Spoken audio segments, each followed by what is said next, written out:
Hi friends, ഇന്ന് ഞാൻ ഉണ്ടാക്കാൻ പോകുന്നത് എഗ് സമൂസയാണ്. അതിനായിട്ട് ഒരു വലിയ സവാള ചെറുതായിട്ട് അരിഞ്ഞെടുത്തിട്ടുണ്ട്, ഒരു ചെറിയ കഷ്ണം വെളുത്തുള്ളി ചെറുതായിട്ട് അരിഞ്ഞിട്ടുണ്ട്, ഇഞ്ചിയും ചെറിയൊരു കഷ്ണം ചെറുതായിട്ട് അരിഞ്ഞെടുത്തിട്ടുണ്ട്, ഒരു പച്ചമുളകും ചെറുതായിട്ട് അരിഞ്ഞെടുത്തിട്ടുണ്ട്. എരിവുള്ള പച്ചമുളകാണ് പറഞ്ഞു എടുത്തേക്കണത്. എരിവില്ലെങ്കിൽ ഒന്നോ രണ്ടോ എടുക്കാട്ടോ. അതുപോലെ സവാള അതേ ഞാൻ വലിയൊരു സവാള എടുത്തേക്കണത്, ചെറുതാണെങ്കിൽ രണ്ടെണ്ണം എടുക്കാം. നല്ല ചെറുതായിട്ട് അരിഞ്ഞെടുക്കണം കേട്ടോ, അല്ലെങ്കിൽ ചോപ്പറിലിട്ട് ചോപ്പ് ചെയ്തെടുക്കണം.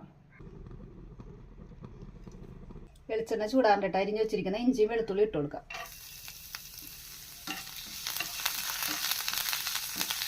അതൊന്ന് മൂത്ത് വരുമ്പോൾ സവാളയും പച്ചമുളകും ഇട്ട് കൊടുക്കാം കേട്ടോ.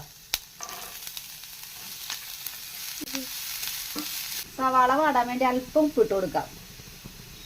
മീഡിയം ഫ്ലെയിമിലിട്ട് നല്ലോണം ബ്രൗൺ കളർ അവിടെ വരെ നല്ലോണം ഒന്ന് വഴറ്റിയെടുക്കാം കേട്ടോ. നല്ലോണം വാടി വന്നിട്ട് ഗോൾഡൻ കളർ ആയിട്ടുണ്ട്. ഞങ്ങൾക്ക് അല്പം മഞ്ഞൾപ്പൊടി ഇട്ട് കൊടുക്കാം, ഒരു 1/4 ടീസ്പൂൺ മല്ലിപ്പൊടി, എരിവിന് ആവശ്യത്തിന് മുളക് പൊടി, 1/4 ടീസ്പൂൺ ഗരം മസാല, 1/4 ടീസ്പൂൺ കുരുമുളക് പൊടി. ഇവയെല്ലാം പച്ചമണം മാറുന്നവരെ നമുക്കൊന്ന് വഴറ്റി കൊടുക്കാം. കറിവേപ്പില ഇട്ട് കൊടുക്കട്ടെ, ചെറുതായിട്ട് നുറുക്കിയിട്ട് കൊടുക്കാം. ഒന്നുകൂടി ഒന്ന് മിക്സ് ചെയ്യാം.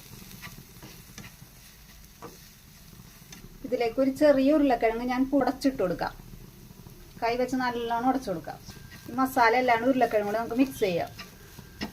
ഉപ്പ് നോക്കിയിട്ടാണ് ഇടാനായിട്ട്, എനിക്കിപ്പോൾ നോക്കാൻ പറ്റില്ല, അതുകൊണ്ടാണ് 2 നോയമ്പ് കാരണം. നല്ലോണം ഒന്ന് മിക്സ് ചെയ്ത് ഉടച്ചു കൊടുത്തിട്ട് നമുക്കിനി ഗ്യാസ് ഓഫ് ചെയ്യാം കേട്ടോ. സമൂസ ഷീറ്റ് എടുത്തിട്ടുണ്ട്. അതേപോലെ 3 മുട്ട ഞാൻ പുഴുങ്ങി എടുത്തിട്ടുണ്ട്. ഒരു മുട്ട 4 ആക്കിയിട്ട് മുറിക്കണം, നിർബന്ധമായിട്ട് 4 ആക്കി മുറിക്കണം, അല്ലെങ്കിൽ നമ്മൾ സമൂസയുടെ ഉള്ളിലേക്ക് ഫില്ലാവില്ല. നമുക്ക് പിന്നെ സമൂസ ഷീറ്റ് മടക്കിയെടുക്കാം. സമൂസ ഷീറ്റ് അറിയാത്തവർ ഇതേപോലെ ഫോൾഡ് ചെയ്തെടുത്തോട്ടെ, പെട്ടെന്ന് എളുപ്പമാണ് ഈ കാര്യം ചെയ്യാനായിട്ട്. ഇനി കുറച്ച് മസാല നമുക്ക് ആദ്യം ഇട്ട് കൊടുക്കാം കേട്ടോ. കുറച്ചിടാൻ പാടുള്ളൂ. ഒരു മുട്ടയുടെ ഒരു പീസും ഇതിനകത്തേക്ക് വെച്ച് കൊടുക്കാം. ഇനി കുറച്ച് മസാലയും ഫില്ല് ചെയ്ത് കൊടുക്കാം. ഓവർ മസാല ഇടരുത് കേട്ടോ. ഇതേപോലെ മടക്കിയെടുക്കാം കേട്ടോ. നമുക്ക് ഈ ഭാഗത്ത് ഒട്ടിക്കാൻ വേണ്ടി നമുക്ക് അല്പം ഞാൻ മൈദ അല്പം കലക്കിയെടുത്തിട്ടുണ്ട്, അതൊന്ന് ഒട്ടിച്ചെടുക്കാം. ഇതേപോലെ മൈദ നമുക്ക് ഒട്ടിച്ചു കൊടുക്കാം കേട്ടോ.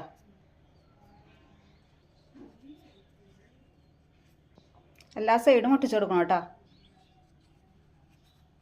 കറക്റ്റായിട്ട് കിട്ടിയിട്ടുണ്ട് സമൂസ. നമുക്ക് ഇതേപോലെ ബാക്കി എല്ലാം ഫില്ല് ചെയ്തെടുക്കാം.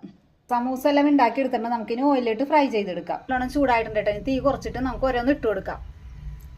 മീഡിയം ഫ്ലെയിമിൽ ഇട്ടോ പൊരിച്ചെടുക്കാൻ, അല്ലെങ്കിൽ പെട്ടെന്ന് കരിഞ്ഞു പോകും.